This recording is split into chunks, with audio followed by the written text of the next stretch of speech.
మన దేశ అమ్ముల పొదిలోకి సూపర్ లేజర్ అస్త్రం వచ్చి చేరింది. స్టార్ వార్స్గా పిలువబడే లేజర్ అస్త్రాలు త్వరలోనే భారత సైన్యం దగ్గరికి చేరనున్నాయి. లేజర్ కాంతులతోనే శత్రువుల డ్రోన్లను, క్షిపణులను విధ్వంసం చేయగల లేజర్ ఎనర్జీ వెపన్ MK2Aను DRDO తొలిసారి ప్రయోగాత్మకంగా పరీక్షించింది, విజయం కూడా సాధించింది. ఆంధ్రప్రదేశ్లోని కర్నూలులో ఉన్న నేషనల్ ఓపెన్ ఎయిర్ రేంజ్లో MK2Aను వినియోగించింది.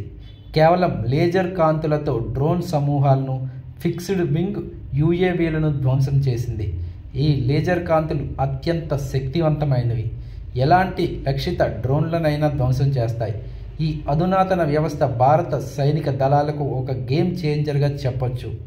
ప్రస్తుతం ఉక్రెయిన్, రష్యా మధ్య జరుగుతున్న యుద్ధంలో డ్రోన్లను ఎక్కువగా వినియోగిస్తున్నారు. ఈ నేపథ్యంలో DRDO కూడా ఈ దిశగా అడుగులు వేసి విజయం సాధించింది.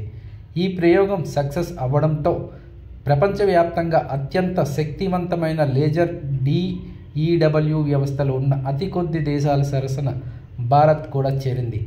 ఇప్పటి వరకు ఇలాంటి వ్యవస్థను ప్రదర్శించిన దేశాల్లో రష్యా, అమెరికా, చైనాలు ఉన్నాయి. ఇజ్రాయెల్ కూడా ఇదే తరహా ప్రయత్నాలు చేస్తుంది.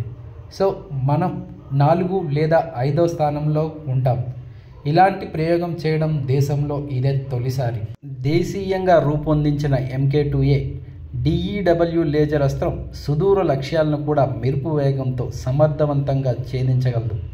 డ్రోన్ల సమూహాలను, శత్రు నిఘా సెన్సార్లను కూడా అడ్డుకట్ట వేస్తుంది.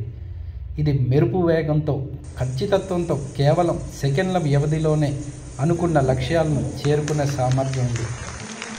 ఈ అస్త్రం రూపకల్పనలో DRDOకు చెందిన centre for high energy systems and sciences Hyderabad, LRDE, IRDE, DLRL సహా వివిధ విద్యా సంస్థలు, పరిశ్రమలు భాగస్వామ్యం అయ్యాయి. ఈ నూతన ఆయుధ వ్యవస్థతో ఇకపై మందుగుండ సామగ్రి వినియోగం సాధ్యమైనంత వరకు తగ్గించవచ్చు.